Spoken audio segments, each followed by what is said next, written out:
Hey guys, Chad here from CNR Reviews.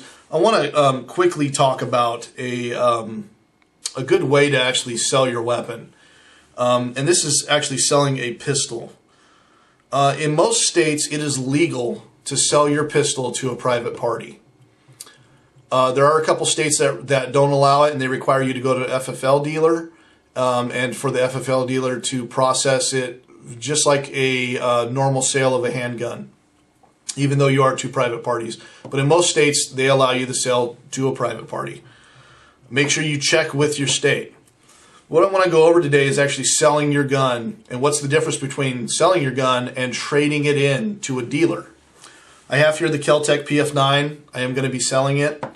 And I wanted to show you some of the documentation that I do when I sell my weapons, and also the thought process behind selling it instead of trading it. So Kel-Tec PF9, I paid $253 plus tax. And it came out to be almost 280 bucks. I'm going to ask 250 or best offer. So I won't be making a profit on this gun. I'm actually going to be, if I get 250, I'll be losing around $30.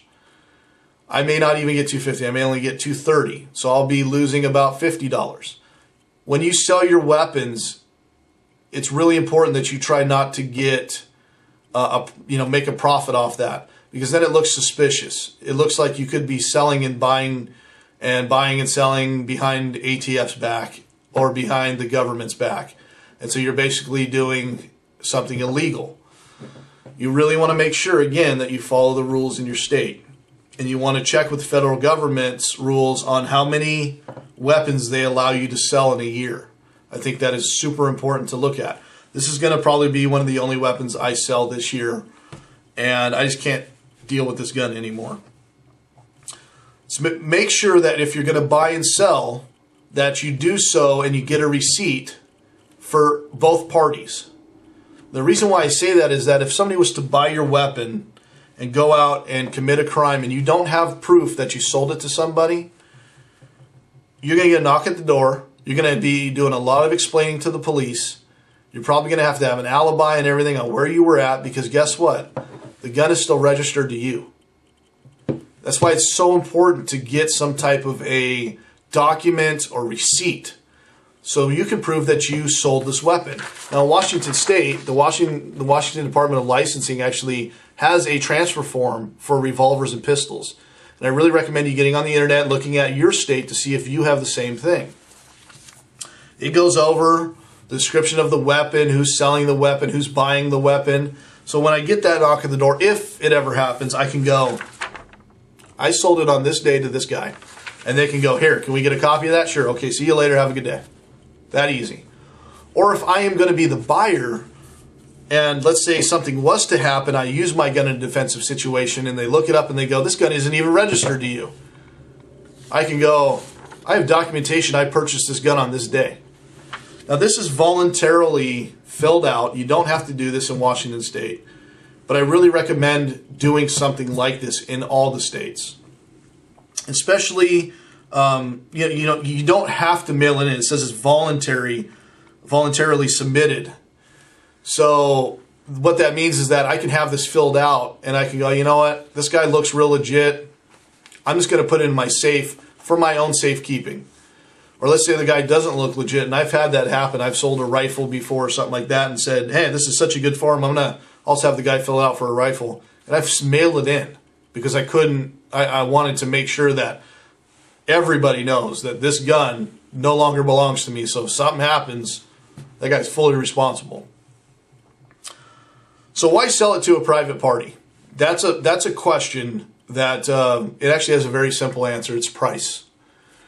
If you were to take your gun down, let's say you just bought it yesterday and you paid the $280 after tax, and I took it down to the same FFL dealer or any other one, and I flopped it down on their counter and said, I want to trade it in. They're going to look at the gun and they're going to say, well, we'll give you what we would pay for cost of this weapon. So you paid $280, we're going to give you $100 because we can get these brand new for $100. So why would I buy your used one? I still have to resell it. So it's just like trading in your vehicle. Same thing, you trade in your vehicle, they're going to give you less money for it than if you sold it privately. So that's just kind of something to think about, guys. And if you take your weapon in to a dealer, yes, they are going to do the full paperwork on it. And if you feel more comfortable doing that, that's fine. I definitely recommend doing what is comfortable to you. We're going to talk about some rules to make sure that you know what exactly you're getting yourself into. There's RCWs and stuff that state that you have to make sure that your information is correct, or you can be held accountable. You also have to follow the federal rules. You can't just go and sell a pistol to a 12-year-old. The person has to be 21. If they're buying a rifle, they have to be 18. I always like to even back it up even further, that if I'm going to sell my weapon to somebody, I'll post on the ad. And there's a lot of great forums you can go to where people are buying and selling guns from private person to private person. I'll post on there, I have to see a current driver's license, and I have to see a current concealed pistol license. And then we also have a arms collector club.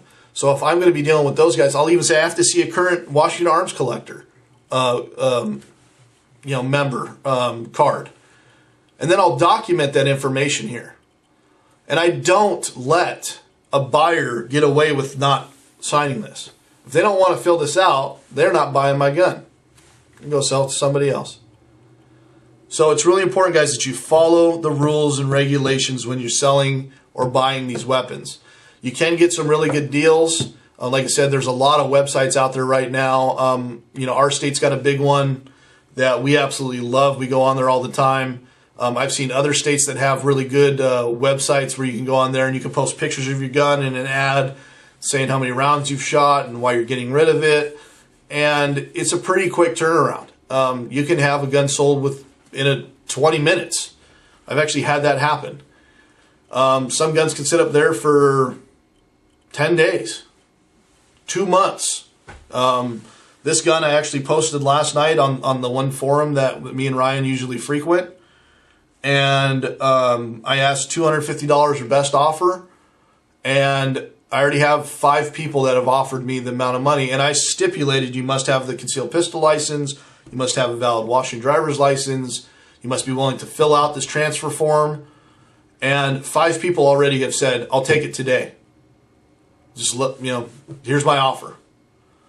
So, guys, I really recommend that you make sure that if you're going to sell it privately, you do your homework. It's not that difficult to do, and you can reap some benefit of getting back the majority of your money, not losing as much. If you don't feel comfortable with it, and you feel like you still want to get rid of your gun, you want to trade it in, make sure that you're prepared that you're going to lose some money on the gun, because the dealer's not going to give you the full amount. Because remember, they paid a certain amount for these weapons. They're not going to give you more than that. So you are going to lose more money by trading it in. But that's still a viable way to do it. So guys, if you have any questions, feel free to ask. I'm not an expert on which states have the rule and which ones not. I believe California, you have to go into an FFL dealer. I know there's a couple other states. I want to say it's like Missouri or Minnesota. One of them has got also a couple different rules that you need to follow, or Illinois, or one of them. So it's important that you check with your state on what your rules are for buying and selling a pistol. And if you enjoyed this video, please subscribe. Me and Ryan are here to try to help you guys out. It encourages us to know that we actually have people that are interested in what we're doing. So thanks a lot for watching. This is Chad from CNR Reviews. Have a good day.